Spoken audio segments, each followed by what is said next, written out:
Hello guys, welcome back into my channel.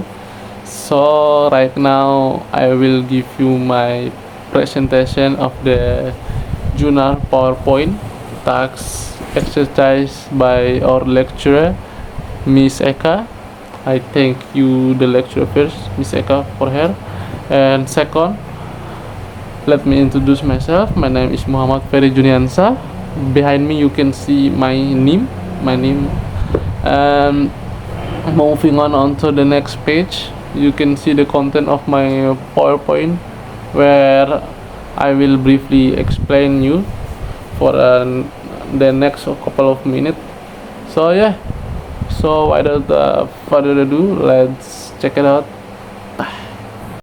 So moving on to the introduction.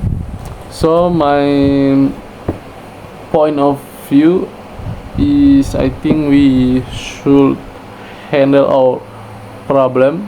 This is just my opinion.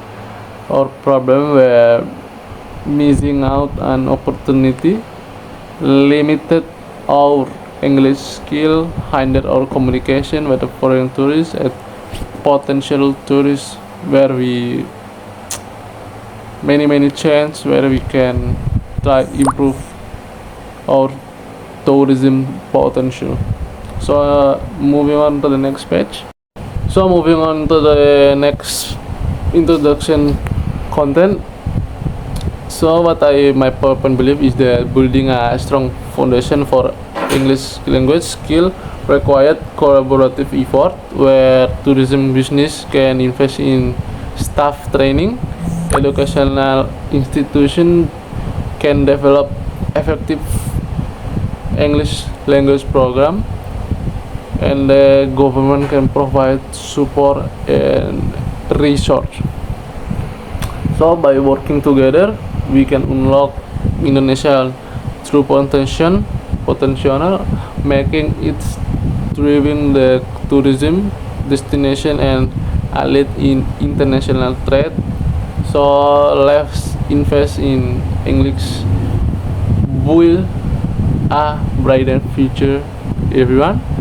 And the impact is the one is improved communication, where the between the tourism industry worker and tourism, leading to a better service and fewer misunderstanding. Second, enhance the visitor experience, where tourists have a more enjoyable and seamless experience, increasing their satisfaction. Third, increase tourist satisfaction, where satisfying tourists are more likely to return and recommend Indonesia to other country.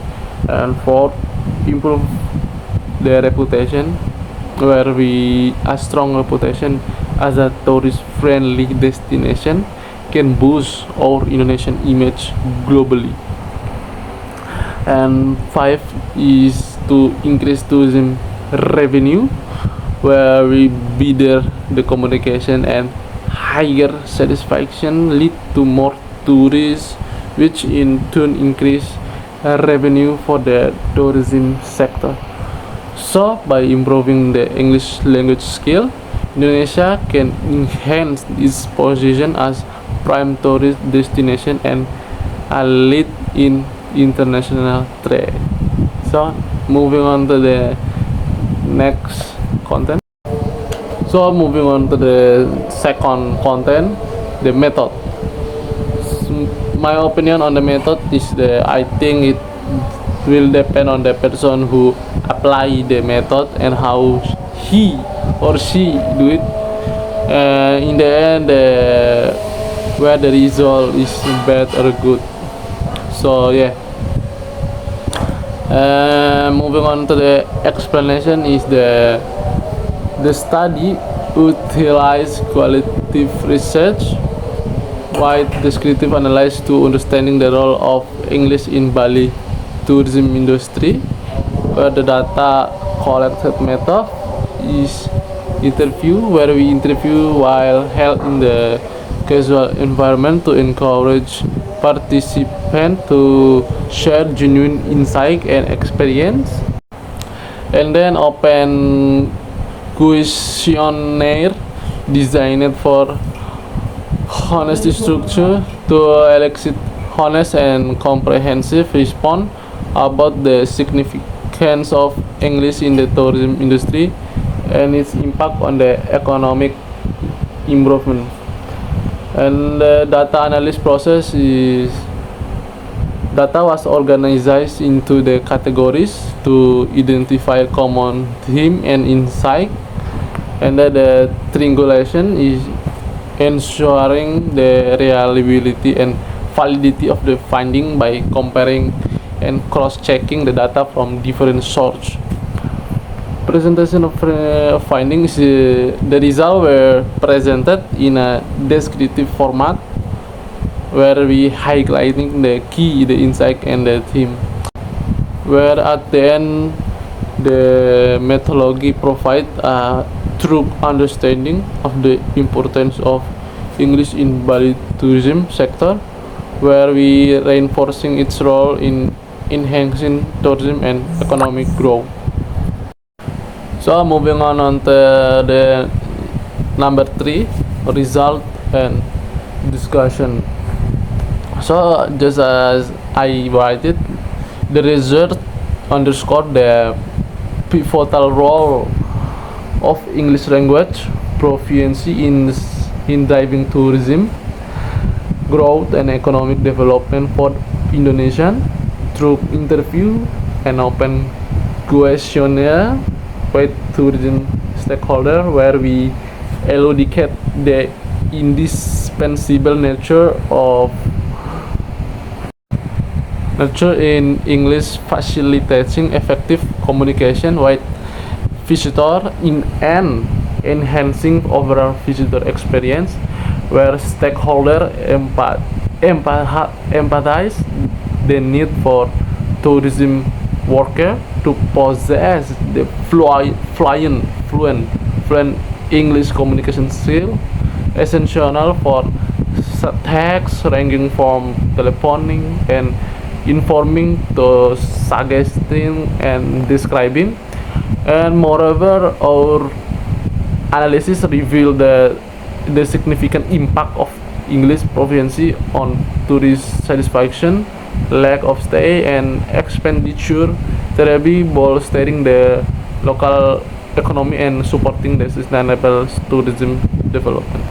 So we advocate for comprehensive English language training initiative within vocational school and the tourism industry, supported by government, the police, and infrastructure improvement to equip workers with the necessary skill for success in the global tourism market. And overall, prioritizing English proficiency is essential for ensuring the continued growth and prosperity of Indonesia tourism sector, fostering economic resilience and competitiveness on the international stage. And that's why interview and questionnaire by tourism stakeholder reveal that English is very essential for effective communication with a visitor. So because tourists tend to stay longer and spend more when they can communicate easily, boosting the local economy, which it will make us more profitable. Next, so here we go, guys. We are reaching the fourth. Where is the conclusion? So the conclusion is that the tourism industry must continually innovate to meet evolving the market demand amidst technological advancement, where the mastery of English communication is really crucial for the success, where is necessitating ongoing training initiative for all the stakeholders. So by prioritizing language proficiency, the tourism sector can remain competitive and contribute to the economic and social development. And I think that's it for the presentation, and after this is the last is reference, where you can see the a few reference I put in there. And lastly, for the closing, once again, I know it's really bad presentation, but it is what it is. So I thank you the audience, and especially me, our lecturer, Miss Eka. Yeah, so yeah, I think that's it. So we see you in the next video. Ciao.